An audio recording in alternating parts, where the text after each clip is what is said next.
આપણને તરુણાવસ્થાનો જે સમયગાળો છે 10 વર્ષથી શરૂ કરી અને પછી 16, 17, 18 વર્ષ સુધી ચાલતો હોય છે. અને આવા સમયે આપણા શરીરમાં ઘણા બધા બદલાવ થતા હોય છે, બરાબર?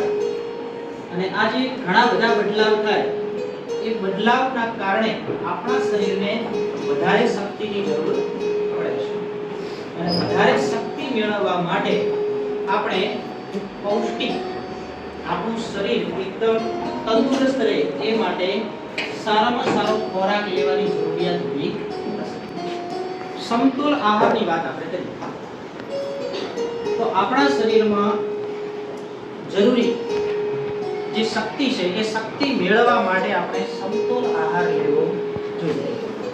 સમતોલ આહાર એટલે તમામ પ્રકારના પોષક તત્વો કે જે આપણા શરીર માટે જરૂરી છે એ જેમાં આવેલા હોય એ આહારને કહેવાય સમતોલ આહાર. સમતોલ આહારમાં આપણા શરીર માટેના જરૂરી ઘટકોમાં સ્ટાર્ચ, જેને કાર્બોદિત કહેવાય છે, તેઓ સ્ટાર્ચ, પ્રોટીન, ચરબી, વિટામિન્સ, ક્ષાર અને પાણી.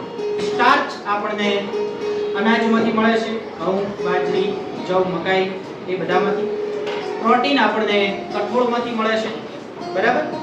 ચરબી આપણને તેલીબિયા, એમાં સોયાબીન, પછી સિંગ, જેને આપણે મગફળી કહીએ છીએ, એના તેલમાંથી, બરાબર? દૂધ, દહીં, ચીઝ, પનીર આ બધામાંથી આપણને મળે છે.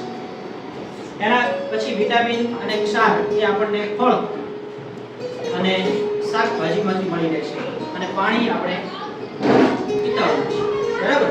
તો તમામ પ્રકારના પોષક તત્વો આપણને મળી રહે છે.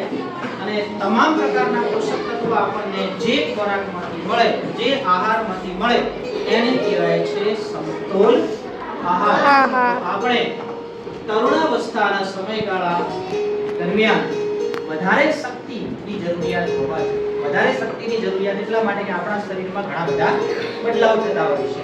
તો એ બદલાવ વિશે આપણે જાણેલું છે, બરાબર?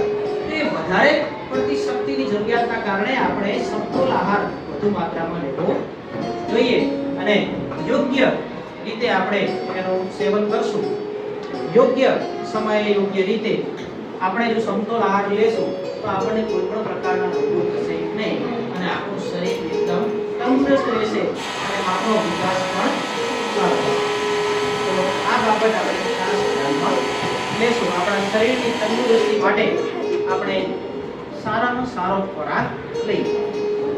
ફળ છે એનો આપણે રોજિંદા આહારનો સમાવેશ કરીએ, બરાબર? દૂધ દૂધને સંપૂર્ણ આહાર કહેવાય છે, કેમ કે દૂધમાંથી મોટા ભાગના પોષક તત્વો આપણને મળી રહેતા હોય છે. આથી આપણે દૂધનું પણ સેવન કરવું જોઈએ. આપણને જો દૂધ ન ભાવતું હોય તો દૂધની બનાવટોનું સેવન કરવું. દૂધમાંથી જે બને છે એનો આપણે ખોરાક તરીકે